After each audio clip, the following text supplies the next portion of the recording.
ॐ भूर्भुवः स्वः तत्सवितुर्वरेण्यं भर्गो देवस्य धीमहि धियो यो नः प्रचोदयात्। ॐ अखण्डमण्डलाकारं व्याप्तं येन चराचरं तत्पदं दर्शितं येन तस्मै श्रीगुरुवे नमः। आत्मीय भाइयों, अभी हमारे भाई साहब आपको बता रहे थे, अभी हमारे भाई साहब आपको बता रहे थे कि ध्यान करने से किस तरह आपके जीवन में बदलाव आ जाता है। सही बात इन्होंने बताया। मैं अभी आदरणीय चिन्मय भैया का एक लेक्चर सुन रहा था नवरात्र साधना पर, तो उसमें वो बता रहे हैं कि गायत्री साधना से फ़ायदे क्या हैं। तो वो बताते हैं, बड़ा ये बात तो हमने गायत्री महाविज्ञान में भी नहीं पढ़ा। वो बता रहे हैं कि कर्म फल का एक सुनिश्चित सिद्धांत है। आप ये मानते हैं ना कि जैसे मान लीजिए किसी व्यक्ति का गरीब परिवार में जन्म हुआ, किसी का अमीर परिवार में जन्म हुआ, कोई कहीं जन्म लिया, कोई कहीं जन्म लिया, कर्मानुसार जीवन है। हमारा जैसा कर्म था वैसा जीवात्मा ने गर्भ को धारण कर लिया, है ना। एक बच्चा माँ के गर्भ में आता है, वो आपका बेटा बनता है, वो आपकी बेटी बनती है, तो उसके कर्म का क्या स्तर है साहब, उस अनुसार से वो गर्भ धारण करता है ना। तो आपका भी कर्म का फ्रीक्वेंसी और उस जीवात्मा के भी कर्म का फ्रीक्वेंसी मिलता है, और उसके बाद फिर वो आपके यहाँ आता है। तो अब है क्या कि कहा जाता है कि भाई 84 लाख जन्म होने के बाद मनुष्य का जीवन मिलता है। सोचिए ये कितनी बड़ी बात है। एक तरफ आप छोड़ दीजिए हम गरीब हैं, हम अमीर हैं, हम पढ़े हैं, हम लिखे हैं कि नहीं लिखे हैं, लेकिन हमें मनुष्य जीवन मिला है। ये कितनी बड़ी उपलब्धि है, पहले ये बताइए साहब। मनुष्य जीवन मिला, दुनिया की सबसे बड़ी उपलब्धि यही है। इससे बड़ा कोई उपलब्धि नहीं। आप कलेक्टर बने कि नहीं बने, आप डॉक्टर बने कि नहीं बने, लेकिन आप मनुष्य बन गए हैं, ये सबसे बड़ी उपलब्धि है। और यहाँ के बाद अब की आगे की यात्रा शुरू करनी है। तो वो कह रहे हैं कि कर्म का फल घटित होता है लोगों के जीवन में। आपने जो इधर बैक में, जैसे इस जन्म में हमने कुछ नहीं किया साहब, लेकिन हो क्या रहा है, मेरे साथ केवल बुरा और बुरा ही हो रहा है। तो आप तो कहेंगे ना कि भाई अमित भैया तो बड़ा ठीक आदमी है साहब, इनके साथ बुरा और बुरा क्यों हो रहा है। तो लोग कहने ये लगते हैं साहब, अरे अच्छे आदमी के साथ बुरा ही होता है, वो देखो कितना बुरा कर रहा है, उसके साथ तो कुछ नहीं होता है, वो तो बड़ा मर्सिडीज पे घूम रहा है। भैया कर्म को पकने में भी समय लगता है। अखंड ज्योति में ही एक कहानी था कि दो दोस्त था और वो दोनों एक साथ रहता था। एक बहुत ही सात्विक प्रवृत्ति का था, वो जो था सो गायत्री मंत्र जपता था, पूरा पूजा पाठ करता था, कोई गलत विचार मन में नहीं आने देता था। और एक लड़का जो था वो 840 था, उसी का मित्र, वो सब तरह का कुकर्म करता था, सारा गलत सलत काम करता था, लेकिन वह लड़का बड़ा खुश रहता था, बड़ा अच्छा लगता था। ये लड़का बड़ा दुखी रहता था, इसके जीवन में कुछ न कुछ घटनाएं घटित होती रहती थी। एक दिन वो दोनों मित्र चला, कहीं जा रहा होगा, तो जब चला दोनों मित्र, तो रास्ते में कोई कार्यक्रम हो रहा था, तो वो क्या किया, मंदिर में, तो वो लड़का मंदिर चला गया। और मंदिर जाने के क्रम में क्या हुआ कि एक लोहे की कील खड़ी थी और वो उसके पैर में चुभ गया। अब वो दर्द से कराहने लगा, किसी तरह वो मंदिर गया। दूसरा दोस्त जो था वो सिनेमा देखने चला गया, वो मंदिर चला गया, वो सिनेमा देखने चला गया। वो सिनेमा देख के आया, अरे रमेश क्या हाल है, क्या हाल है, अरे बैंडेज किया हुआ, क्या तुम भी मंदिर उंदिर जाते रहते हो, है ना। तो उसका एक आदमी उस समाज का, उस गांव का जो उसको देख रहा था, एक महात्मा जी गांव में आए, है ना। तो बोला कि भाई बाबा एक बात बताइए, ये लड़का बिल्कुल गलत काम करता है। अच्छा नहीं, और उस कहानी में एक बात और है जो छूट गया। वो जो सिनेमा देखने जा रहा था तो उसको एक छोटा सा सोना का गठरी भी मिल गया, है ना। ये जो मंदिर जाने वाला था इसको उल्टा कील भी कर गया, है ना। तो वो आया कहा, रे तुम कहाँ मंदिर उंदिर गायत्री मंदिर के चक्कर में पड़े हुए हो, जब से गायत्री मंदिर गए हो दुख ही दुख तुमको है। हम देखो सिनेमा जाते हैं, ऑर्केस्ट्रा देखते हैं, गुटखा खाते हैं, अब 4G अब 5G भी चला रहे हैं, भर रात जगे रहते हैं, क्या आनंद है साहब, है ना। कौन लड़का सोच वो बोल रहा है उसको। तो महात्मा जी से जब वो गांव वाले ने पूछा तो उन्होंने वो ध्यान पे बैठे तो वो देखते हैं इनके पिछले जन्म। कहा जिस लड़के को आज कील गड़ा है उसको फांसी होने वाला था, लेकिन इसके अच्छे कर्म ने उस कर्म के वेग को कम कर दिया और उसको कील से ही काम संतुष्ट हो गया। और जिस लड़के को आज इतना बड़ा सोने का पोटरी मिला है, इसको आज किसी देश का चक्रवर्ती सम्राट बनना था, लेकिन उसके कर्म इतने गलत हो गए कि उसको इतने सोने के पोटली से संतोष करना पड़ा।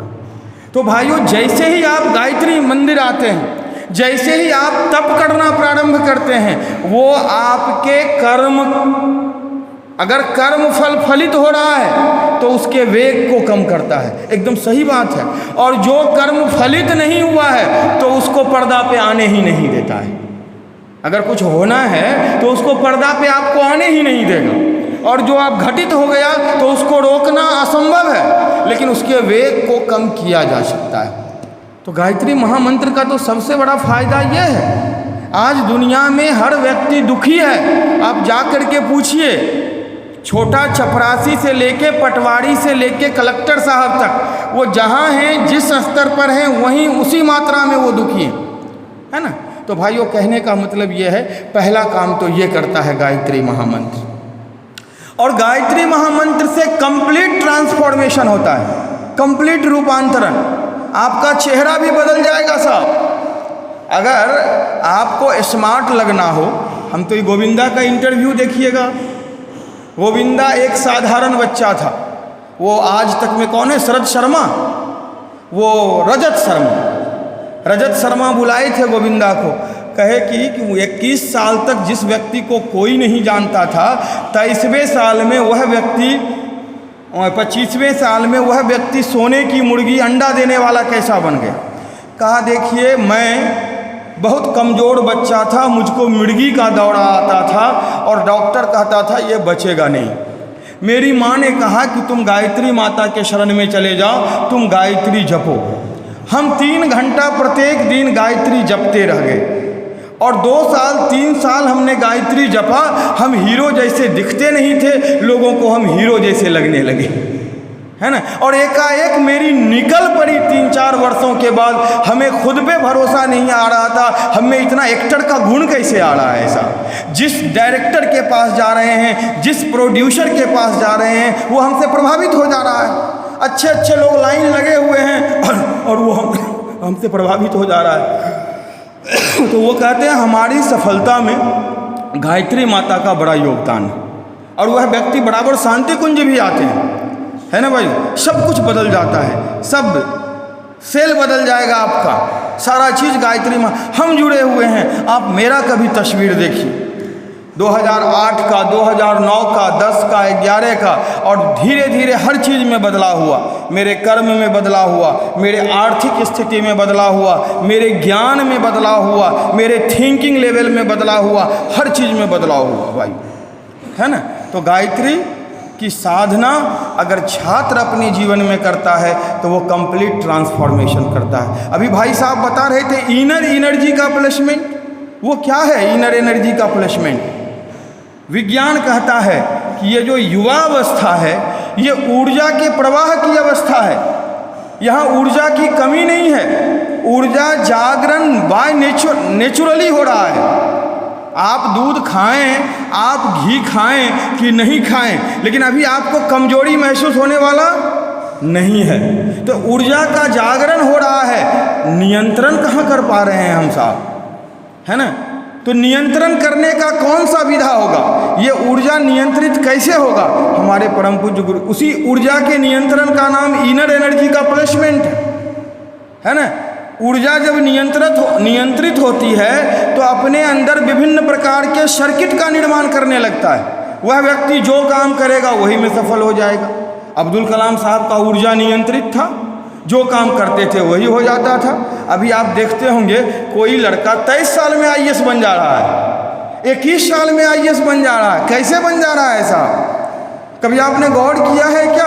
वही तो इनर एनर्जी का वो प्लेसमेंट कर लिया है वो लड़का, वो डेविएट नहीं हो रहा है। कोई सुंदर लड़की उसको डिगा नहीं सक रहा है। ऐसा बात नहीं वो नपुंसक है साहब, वो आपसे ज़्यादा हीरो है ना। नपुंसक तो वो हो रहा है जो इधर उधर देख रहा है ना। वो फोकस्ड है, वो लड़का केंद्रित है अपने जगह पर, उसका एनर्जी भी केंद्रित है और ये केंद्रित एनर्जी जहाँ लगता है वहाँ कमाल कर देता है। 21 साल का लड़का है, आईएएस बन गया। 18 साल 16 साल का लड़का लड़की है, नीट में अच्छा रैंक ले आया साहब। कहाँ से आ गया साहब? सबका मस्तिष्क एक ही तरह का है। हाँ, जो इसका जितना सदुपयोग किया वो उतना ज़्यादा अच्छा बना दिमाग का। अभी आप क्या कर लिए हैं साहब? अब पढ़ाई लिखाई की उम्र में 1000 तरह का कचरा रखे हुए हैं आप, 1000 तरह का कचरा। उधर का नकारात्मक बात, उधर का नकारात्मक बात, मोबाइल वाला कचरा, यूट्यूब वाला, सब कचरा तो आप इसी में रखे हुए हैं और इससे आप बड़ा बड़ा सफलता का आशा करते हैं। नहीं हो पाएगा भाई साहब, रंग रूप से कोई सफल नहीं होता है ना। वो नींव 90 आपको मजबूत करना होगा। नींव 90 मजबूत करने का मतलब कि 90% जो आपके अंदर है आप उस पर ध्यान नहीं दे रहे हैं, आप 10% के फेर में पड़े हुए हैं साहब। जो बाहर दिखता है, गोरे हैं कि नहीं, नाक खड़ा है कि नहीं मेरा साहब, बाल ऐसे है कि नहीं, आप 10% के फेर में पड़े हुए हैं। 90% को आप पकड़िए, उसी को नींव 90 कहा जाता है। टॉप 10 गांधी जी दिखने में अच्छे थे क्या साहब? नहीं थे, बदसूरत दिखते थे गांधी जी, लेकिन उनका नींव 90 कितना मजबूत था। बहुत स्मार्ट लोग हैं। ऋतिक रोशन को आप राष्ट्रपिता कह देंगे क्या? बताइए साहब, नहीं कहेंगे। क्यों नहीं कहेंगे? बड़ा सुंदर चेहरा दिखता है, लंबा चौड़ा है, डांस भी बड़ा हिल डुल के करता है, बड़ा अच्छा, तो उसी को राष्ट्रपिता बना दीजिए। नहीं साहब, नहीं बना सकते हैं आप। नींव 90 मजबूत बनाइए। नींव 90 मजबूत कैसे बनेगा? यही तो भाई साहब ध्यान के बारे में बता रहे हैं आपको। ध्यान करिए ना साहब प्रत्येक दिन। ध्यान में दोनों बातें आ जाती है। अगर आप ध्यान करना केवल 15 मिनट भी, आप हमारे परम पूज्य गुरुदेव का पुस्तक पढ़िए, वो क्या कह रहे हैं? मेरा जीवन इतना क्यों बढ़ गया? वो कह रहे हैं सूर्योदय से पूर्व गायत्री उपासना। बड़ा सिंपल बताते हैं हमारी वसीयत और विरासत में। ध्यान क्या करते थे हम? सुबह वाला लाल सूर्य का 3 घंटे की गायत्री उपासना और सूर्यार्घ ध्यान, यही मेरे जीवन को ऊंचा बढ़ा दिया। यही मेरे, इतना साधारण सा क्रिया करना है साहब। आपको अपने जीवन को बेहतर बनाना है, आप 3 घंटा नहीं, आप आधे घंटे तो कर सकते हो साहब। आप आधे घंटे करो ना, फिर आपको किसी मार्गदर्शन की आवश्यकता नहीं है। आप अपने भीतर ताकत देखेंगे, आप अपने भीतर आत्मबल देखेंगे, आप अपने भीतर मनोबल देखेंगे, सारा चीज़ देखेंगे, और तब फिर आप छोटी मोटी सफलताओं के पीछे नहीं भागेंगे। तब आप जॉब खोजने वाले नहीं बनेंगे, आप हो सकता है जॉब देने वाले बन जाए। गॉड जॉब अचीवर नहीं, जॉब क्रिएटर्स बन जाए। बहुत सारे ऐसे लोगों को मैं जानता हूँ। अब्दुल कलाम साहब लिखते हैं अग्नि की उड़ान, सब लोग पढ़िए, किताब खरीद लीजिए, जयसवाल बुक डिपो में मिलता है, और पढ़िए उनका जीवन कैसे अपग्रेडेड होता चला गया। 5 वक्त का नमाज आज तक उनका नहीं छूटा। बताइए साहब, कलाम से भी कोई ज़्यादा पढ़े लिखे लोग हैं क्या? हम लोग, आप लोग अगर मंदिर जाइए तो टीचर भी कहता है कहाँ ये उम्र में फंस गया जी, अभी तो पढ़ने लिखने का उम्र है, अभी कुकर्म करने का उम्र है, तुम कहाँ सुकर्म करने चल दिए, है ना। हमने बहुत टीचर को कहते हुए देखा है कि ये लड़का गायत्री परिवार वाला तो तुमको डेविएट कर रहा है। बताइए भाई, हमारे 3-4 भाई आपको बोल करके गए, कहाँ से हम लोगों ने आपको डेविएट किया? मस्तिष्क अच्छा रहेगा, पात्रता विकसित रहेगी आपका तो शिक्षक तो अच्छा से अच्छा चीज़ देना चाहता है आपको। कोई भी टीचर के पास जाइए, वो आपको अच्छा से अच्छा उपकरण दे सकता है, अच्छा से अच्छा मेथड्स बता सकता है, लेकिन अपनी कौशलता नहीं दे सकता है आपको। वो कौशलता तो आपको खुद विकसित करनी पड़ेगी। कुशल से कुशल व्यक्ति आपको अपना उपकरण दे सकता है। एक आप बहुत अच्छे, आप अभिषेक सर से पढ़ रहे हैं, साहब बहुत अच्छे टीचर हैं, अच्छा ठीक है, वो पढ़ा रहे हैं, वो आपको उपकरण बता रहे हैं कि ऐसा होता है मेथड। लेकिन अगर आपको उनके जैसा कौशल वाला बनना है तो उनसे पूछिए उनने कितना मेहनत किया है, तब वो स्किल उनके अंदर आया है ना। तो स्किल डेवलप करने के लिए आपके भीतर पात्रता आनी चाहिए। और पात्रता आएगी कैसे? ये दुकान में नहीं मिलता है, ये डॉक्टर के यहाँ नहीं मिलता है, मेडिसिन की दुकान में। ये आपको आपका निजी पुरुषार्थ होता है। चाहे आप अच्छा हम जप कर रहे हैं 3 बजे सुबह से, भाई साहब को पता है क्या हम 3 बजे सुबह से जप करते हैं? ये तो हमारा व्यक्तिगत बात है साहब, इसको दिखना भी नहीं चाहिए। ये दिखेगा कब? जब हम कोई बड़ा बड़ा कार्य करने लगेंगे। अरे अरे भैया, अमित भैया तो बड़ा बड़ा कार्य कर रहे हैं, गोपाल भैया तो बहुत बड़ा बड़ा कार्य करने लगे। कैसे कार्य करने लगे साहब? ये तो दिखता नहीं है कि भाई ये जप कर रहे हैं। ये आपका व्यक्तिगत है, दिन आपका है, रात आपका है, किसी से काहे पूछने जाते हैं? बैठ जाइए 4 बजे ध्यान में, है ना। जवानी की परिभाषा परम पूज्य गुरुदेव ने दिया कि अच्छे मार्ग पर चलने के लिए अगर आपका मन तड़पने लगे, व्यक्तित्व परिष्कार के लिए अगर आपके अंदर कोई बुराई है, व्यक्तित्व परिष्कार के लिए तप करने के लिए मन मचल उठे, है ना, और इस काम के लिए अगर अंदर से ऊर्जा का अदम्य और अगम्य प्रवाह आ रहा है तो समझिए आपकी जवानी जागृत हो रही है। बताइए साहब, ऐसा आपका मन कर रहा है क्या? अगर ऐसा मन नहीं कर रहा है, एकदम मरे टूटे आदमी के तरह हैं साहब, और जाते हैं साइन थीटा कॉस थीटा जो पढ़ा दिया पढ़ के आ गए और मोबाइल देखने में लग गए, सरा रहे हैं आप अपने आप। इसलिए हम आपको संडे को बुलाते हैं। अच्छा, आप बहुत भाग्यशाली लोग हैं। अभी भाई साहब बोल रहे थे ना कि ये गायत्री माता का साक्षात आमंत्रण है, सभी को गया, 200-400 आदमी के पास गया, कोई कहाँ आ गया साहब, है ना। तो जिसमें वो संस्कार जागृत, जिसमें अच्छा जिसमें थोड़ा सा भी जिस धातु में लोहा का गुण होगा, अगर चुंबक चल रहा है तो वो उसके प्रति आकर्षित होता हुआ चलेगा।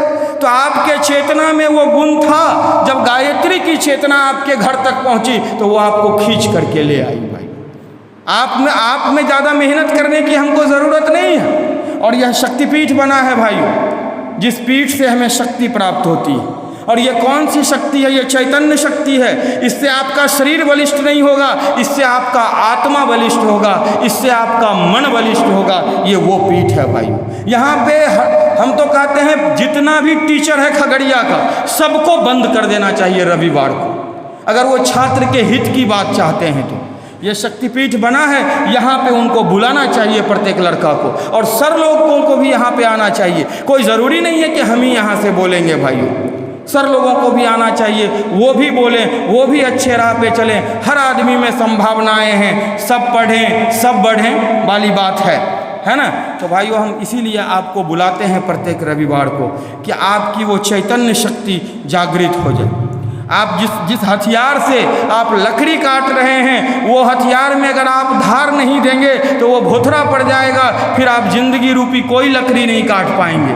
हमने बहुत सारे नौजवान को देखा है फ्रस्ट्रेट होते हुए। अभी अभिषेक भाई बोल रहे थे ना, सुसाइडल टेंडेंसी, ये भैया साहब बोल रहे थे सुसाइड करने का मन कर रहा है। क्यों कर रहा है साहब? जिस मस्तिष्क से आप काम ले रहे हैं उसमें कभी झाड़ू नहीं लगा रहे हैं आप, है ना। झाड़ू लगाइए ध्यान के माध्यम से, जप के माध्यम से। परम पूज्य गुरुदेव ने कहा 4 सूत्र होते हैं इनर एनर्जी के प्लेसमेंट के, ऊर्जा के नियंत्रण के। पहले आप साधना करिए।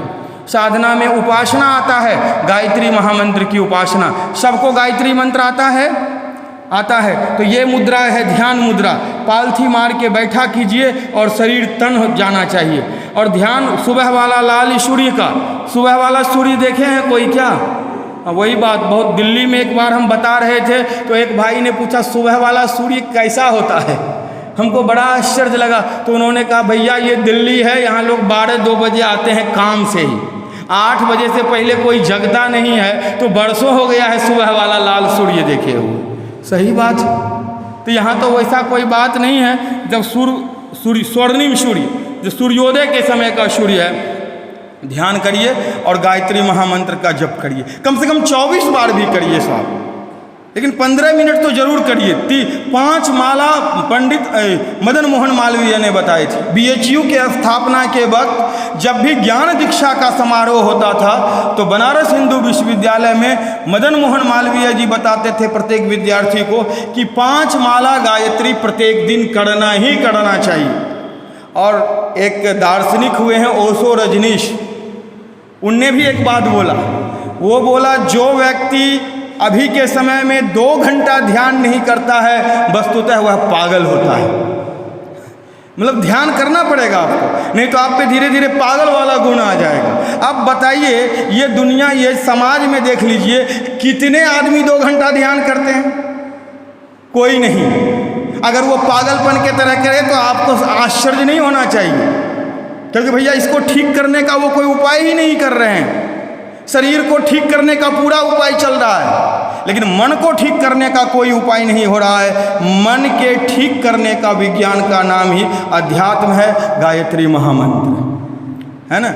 बहुत सारे लोग अभी नए नए बीमारी में फंस गए। एक मेरा भाई है, वो बहुत निराश रहता है बैठे बैठे, मतलब झूठ मूठ का निराश। हमको कुछ हो गया, हमको बीमारी हो गया, हमको ये हो गया। रेलवे में ड्राइवर है और कभी सुखी नहीं है। तो उसको ले गया, एक डॉक्टर है पटना में साइकियाट्रिस्ट, उसके पास ले गया।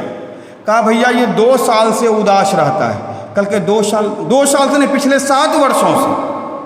अब बैठा हुआ है, सब हंस रहा है, वो कोना में जाके बैठा हुआ है, नौकरी भी है, सब कुछ है।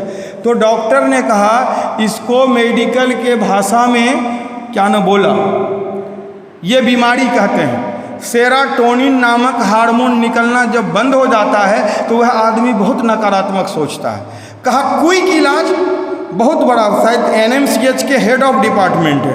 कहा मेडिकल साइंस में तो 3-4 साल दवाई खिलाना पड़ेगा इसको। अब दवाई बड़ा महंगा है, लेकिन हाँ अगर यह लड़का ध्यान करता है तो 15 दिन से 1 महीने में ये रिकवर कर जाएगा। हाँ, अब उस मेरे चाचा जी मेरे पास आए, परसों की ही घटना है। अमित ध्यान कैसे किया जाता है? के लिए तो बड़ा सिंपल बात है। तो वो उन्होंने पूरा कहानी बताया कि डॉक्टर साहब ने एक ही बात कहा, अगर यह लड़का ध्यान करने लगे तो काम हो जाएगा साहब। 10-15 दिन में इसके सोचने का क्षमता बदल जाएगी। इससे पहले एक लड़का और इस तरह का केस था, है ना, वो भी JEE है बिहार सरकार में वो लड़का, और वो भी बड़ा अजीब टाइप से करता है। क्या करता है साहब, उसका फ़ोन का घंटी बजता है तो लगता है उसका हार्ट अटैक हो जाएगा। अब बताइए क्या हो रहा है ऐसा। उसको हमने बताया कि भाई, और अपने मन को ऑटो सजेस्ट करिए कि फ़ोन का घंटी बज रहा है तो हमारा हार्ट अटैक क्यों होगा साहब? हमने तो कोई गलत किया नहीं है, हमने तो कोई गड़बड़ किया नहीं है। 15-20 दिन जब वो किया तो हमसे आकर के वो लड़का कहता है, हमसे बड़ा है उम्र में, अमित हम यही तो सोच रहे हैं कि जब हम कोई गलती कर नहीं रहे हैं तो फिर ऐसा हमको हो क्यों रहा है? हमको तो ऐसा नहीं होना चाहिए। मन ही मन हम बोले ध्यान का असर हो रहा है, कल तक तो ये इस तरह नहीं बोल रहा था। तो हमने उसके भाई को कहा, अंकल जी इस पर ध्यान का असर हो रहा है। 15 दिन के बाद ये अपने से बोल रहा है जब हम गलती नहीं किए तो हम डरे क्यों? हाँ, अब 15-20 दिन और करने दीजिए, फिर क्या कह रहे हम तो बेवकूफ़ थे साहब, क्योंकि दिमाग जगह पर आ जाएगा, है ना। अभी उसको भी बताएं, उतना बड़ा साइकियाट्रिस्ट कहता है कि 6 साल 5 साल दवाई नहीं खिलाना पड़ेगा इसको, आपको बस खाली इसको ध्यान सिखा दीजिए। एक महेंद्रू में एक डॉक्टर हैं, नाम मैं भूल रहा हूँ, वहाँ नौजवानों की भीड़ रहती है, समझे, बहुत लड़के। महेंद्रू में हम रहते थे, दिखाते थे। तो एक दिन हम भी गए वहाँ, तो गए तो हमको फीवर था, तो हमने कहा, डॉक्टर साहब मजखियल थे, तो 2 लड़का था, एक लड़का एक दूसरे लड़के के कंधे पे हाथ रखे खड़ा था, नहीं एक ही बार रूम में अंदर कर देता है। तो वो लड़का, डॉक्टर साहब बोलते हैं तुम्हारा बॉयफ्रेंड है क्या जी? तो हम लोग हंस दिए। लड़का को कहा बॉयफ्रेंड है, तो हम लोग तो वातावरण हल्का बनाने के लिए। तो हमने डॉक्टर वो प्रश्न पूछ रहे थे, वो प्रश्न हम अभी यहाँ आपको नहीं बोल सकते, लेकिन हम भी खड़ा थे, हमने सुन लिया। गायत्री परिवार से हम नया जुड़े थे, मनीष भैया सबको सुनते थे, वो वही सब बात बोलते थे वहाँ, मतलब अच्छा ही बात बोलते हैं, बात जमाना देख करके बोलते हैं। तो हमने वो जब निकल गया लड़का, तो हमने उनसे पूछा, डॉक्टर साहब ये लड़का जो बोल रहा है तो कोई बीमारी नहीं लग रहा है? कहा ये कोई बीमारी ही नहीं है। तो हमने बोला आपने इतना दवाई क्यों लिख दिया? कहा दवाई नहीं लिखते तो और ख़राब था, सब विटामिन का दवाई लिखे हुए हैं, कोई नींद का दवाई लिखे हुए हैं। ये सब इतना नकारात्मक हो चुका है नौजवान अभी के समय का, आज से 15-16 वर्ष पहले की कहानी है। इतना नकारात्मक हो चुका है, भौतिकता में इतना डूब गया है कि इसको कहीं कुछ आशा की किरण दिखाई ही नहीं पड़ रहा है। तो नींद नहीं आ रहा है। तो हमने बोला क्या आपके दवाई से ये ठीक हो जाए? कल के बिल्कुल नहीं ठीक होगा, ये इनका इसी तरह आवाज़ चलता रहेगा इलाज, और हम ये नहीं कह सकते हैं कि इसका इलाज ठीक नहीं होगा। तो हमने पूछा डॉक्टर साहब इसका कोई इलाज है क्या? बोला इलाज है इसका, ध्यान करिए, योग करिए, प्राणायाम करिए, यही इसका इलाज है। अगर ये ध्यान लड़का करने लगे बस इसका दिमाग अपने आप सोचने लगेगा। डिप्रेशन कोई बीमारी नहीं है, जीवन में आने वाली चुनौतियों को अस्वीकार कर देने का नाम ही डिप्रेशन है। डॉक्टर साहब ने बोला था to deny the challenges of life is called depression. अब इनमें सामर्थ्य बचा नहीं है नकारात्मक सोचते सोचते, तो ये छोटी छोटी बातों में अवसाद में चला जाता है ना। कहने का भाइयों मतलब ये है, आप जो यहाँ आने का सोचे हैं, यहाँ प्रत्येक रविवार आप आएंगे, अभी आप नीचे उतरेंगे तो ज़रूर से ज़रूर पुस्तक चयन करिएगा। बहुत अच्छा पुस्तक है, मन के हारे हार है, मन के जीते जीत, हारिए ना हिम्मत, बुद्धि बढ़ाने की वैज्ञानिक विधि, सफल जीवन की दिशा धारा, विचारों का महत्व, आप जैसा सोचते हैं वैसा ही करते हैं और अंततः वैसा ही बन जाते हैं, ध्यान की विधियाँ, गायत्री की समर्थ साधना, तमाम तरह के पुस्तक हैं भाइयों, आप जरूर ले लेना। तो गायत्री उपासना प्रत्येक दिन जरूर करिए, जब समय मिले। ऐसे सूर्योदय का समय सर्वोत्तम होता है। आप कभी गायत्री महामंत्र ब्रह्म मुहूर्त में करके देखिए, आपका गाल फूल जाएगा। ये मेरा प्रैक्टिकल किया हुआ है। जिस दिन हमने गायत्री साधना 4 बजे उठ करके की है, उस दिन लगता है हम पूरे दिन नशे में हैं, एकदम प्रसन्नता से ओत प्रोत, जो आ रहा है उसको प्रसन्नता बांट रहे हैं, हंस रहे हैं, मुस्कुरा रहे हैं। हमारे बगल का गोतियार कहता है हम तो बैंक में मैनेजर हैं, उतना खुश नहीं है, ये मास्टर को क्या मिल गया है भाई, पेमेंट भी सही समय पे नहीं मिलता है, बड़ा खुश रहता है। अब वो लोग भी रिसर्च कर रहे हैं और देखा देखी वो भी पीला कपड़ा पहनने लगे हैं कि ये जरूर पीला कपड़ा में ही कोई बात है जो ये हिल डुल नहीं रहा है। बड़ा रिसर्च का विषय है हमारे परिवार के आसपास। लड़का बड़ा प्रसन्न रहता है, भर दिन काम करता है, सुबह 4 बजे से लेकर रात के 9 बजे तक इसके घर में कोई कलह नहीं है। क्या बात है, हमारे यहाँ रोज़ धन धन छट छट पटपट हो रहा है ना भाइयों। तो यही बात है। तो कहने का मतलब है गायत्री साधना जरूर करिए, साधना के साथ परहेज भी करिए। युवावस्था में है, इंद्रिय संयम करिए, आँख नाक कान मुंह सबका परहेज करिए, समय संयम करिए। जब तक समय है तभी तक जीवन है, इसलिए समय का सदुपयोग करिए। विचार संयम, हमेशा अच्छी अच्छी बातों को सोचिए, है ना। एक बात और बता देते हैं, किसी के भी बातों में आने का प्रयास मत करिए और अपनी विवेकशीलता का भी प्रयोग किया कीजिए, है ना। हमेशा हमेशा अपनी विवेकशीलता, जैसे हम ही बोल रहे हैं, हम भी किताब पढ़ के बोल रहे हैं, ऐसा आपका अपना भी विवेक होना चाहिए। एक कहानी कह के मैं बात समाप्त करता हूँ। एक महात्मा जी, गुरुकुल में महात्मा जी और शिष्य दोनों साथ साथ रहते थे, ठीक है। तो महात्मा जी ने कहा अपने शिष्यों को, देखो जी इस दुनिया में सब में भगवान है, इसलिए तुमको डरने की कोई ज़रूरत नहीं है। तुम में भी भगवान है, इनमें भी भगवान है, सबके अंदर भगवान है। शिष्य समझ लिया। सुबह सुबह एक शिष्य था, श्रद्धानंद, कुछ इसी तरह नाम था, श्रद्धानंद ही था। तो श्रद्धानंद को वो भेजे भिक्षाटन। तो श्रद्धानंद चले भिक्षाटन में। अब उधर से बिल्ली आ रहा है, डर नहीं रहा, बिल्ली में भी भगवान है। कुत्ता आ रहा है तो कुत्ता में भी भगवान है।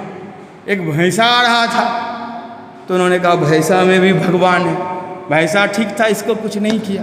एक हाथी पगला गया, ठीक है। अब महावत उस हाथी पर चढ़ा हुआ है और महावत सबको कह रहा है भागो भागो, हाथी पागल हो गया, हाथी पागल हो गया।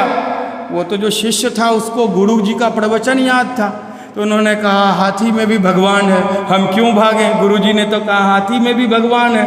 और वो महावत कह रहा है भागो भागो भागो, वो नहीं भागा, हाथी सूंड में लपेट के पटक दिया उसको बहुत दूर। अब उसका हड्डी उड्डी टूट गया, सदर हॉस्पिटल में वो भर्ती। शाम तक गुरुजी इंतजार देख रहे हैं, श्रद्धानंद नहीं आया, श्रद्धानंद नहीं आया। कहा बिरजानंद श्रद्धानंद कहाँ है? कहा श्रद्धानंद तो हॉस्पिटल में भर्ती है। कहा क्यों, क्या हुआ? वो बोले हमको भी पता नहीं है। तो गुरुजी गए हॉस्पिटल। कहा क्या हो गया श्रद्धानंद, पूरा बैंडेज है शरीर। कहा गुरुजी आपने सुबह में प्रवचन किया था कि भाई सब में भगवान देखना, तो ये हाथी पगला गया और महावत कह रहा था भागो भागो भागो, हाथी पागल हो गया। तो हमने सोचा हाथी में भी भगवान है, लेकिन हाथी ने मुझे पटक दिया। कहा अरे बेवकूफ़, हाथी में भगवान तुमको दिखा तो महावत में भगवान तुमको क्यों नहीं दिखा? वो भी तो कह रहा था भागो भागो भागो। बात समझे ना? सब में आपको भगवान दिखेगा, लेकिन महावत में भी तो भगवान उनको दिखना चाहिए। एक भगवान वो भी तो था जो कह रहा था भागो भागो भागो। तो कहने का मतलब है विवेक की आंखें हमेशा खोल करके रखिए।